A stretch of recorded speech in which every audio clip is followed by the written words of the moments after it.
Hi, April here. Today I'm sharing 3 lunchbox ideas that use pesto.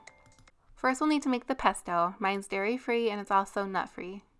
To a blender add 2 cups of spinach, a 1/4 cup of sunflower seeds, a 1/4 cup of olive oil, a 1/2 teaspoon of salt, 1 teaspoon of garlic powder, and you can add nutritional yeast if you do need a cheesy flavor, and just blend it all up. Using your wand to press the spinach down. Blend until it's nice and creamy. The first lunchbox recipe we're making are pesto pizza bites. Using your favorite pizza dough, whether it's store-bought or homemade, if you have the time, just roll it out into a big rectangle.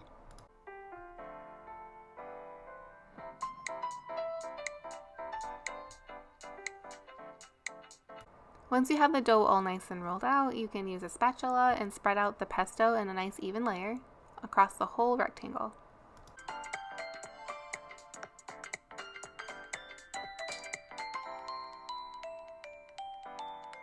Starting from the long end of the dough, you're going to roll it up nice and tight, making a really big log.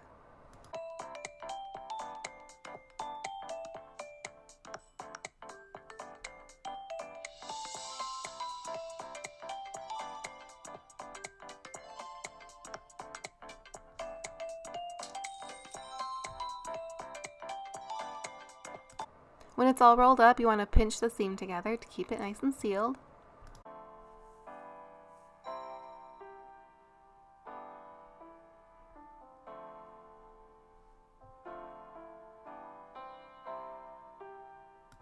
Using a sharp knife, you're going to cut them in about 1-inch size pinwheels.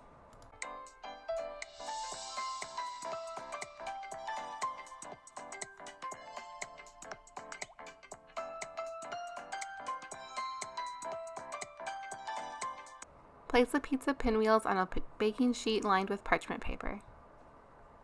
And they're going to go in the oven at 350 degrees for about 18 minutes. When they're done, they'll be a beautiful golden color, a little bit darker on the bottom, but that's okay. If you don't want to eat them right away, you can keep them in the fridge for a few days or even in the freezer up for 2 months. I'm packing them in my silicone lunchbox. That's a tongue twister. For veggies on the side, I packed some sugar snaps and red bell peppers. For fruit, I added raspberries and blackberries. I just love the mixture. I think it looks like candy. Adding a cute little food pick. For this lunchbox treat, I'm using Julie's Juliettes, chocolate covered dates. They're so delicious. They're just vegan chocolate covered dates. And they fit perfect in the lunchbox in this little container. And that's it for lunchbox number 1 using pesto. On to lunchbox number 2. Using the Ami, I need to heat up the thermos with boiling water. Just going to let that sit for about 5 minutes while I make the rest of the lunch. For the fruit, I'm using my crinkle cutter to cut up apples to look like french fries because it just makes it more fun.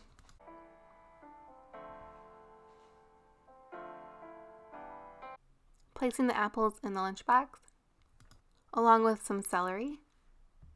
We're going to make a delicious dip, yogurt dip, to go with the apples and the celery. Placing a couple tablespoons of dairy-free yogurt in this Ami dip container, a teaspoon of maple syrup, and about a tablespoon or so of almond butter, and mix it up.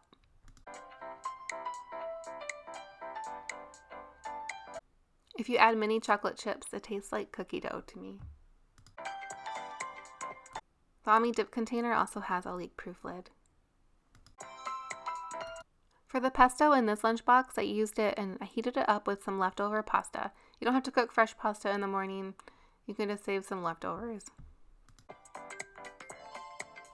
And that's it for lunchbox number 2 using pesto. Now on to lunchbox number 3. We're going to make a toasted pesto and tomato sandwich. So I would say this one isn't really for picky eaters. Cut your tomato as thin as you like or that your kid likes. And spread the pesto as thin or as thick as you like. I like to put a little on both sides. Place 2 of the tomato slices on one side and top it with your other piece of toast and cut it in half however you like.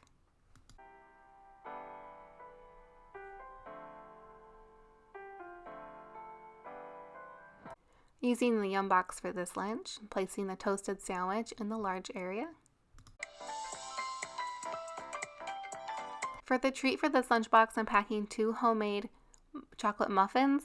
Technically, they're cupcakes without frosting, but what is a cupcake without frosting? It's a muffin.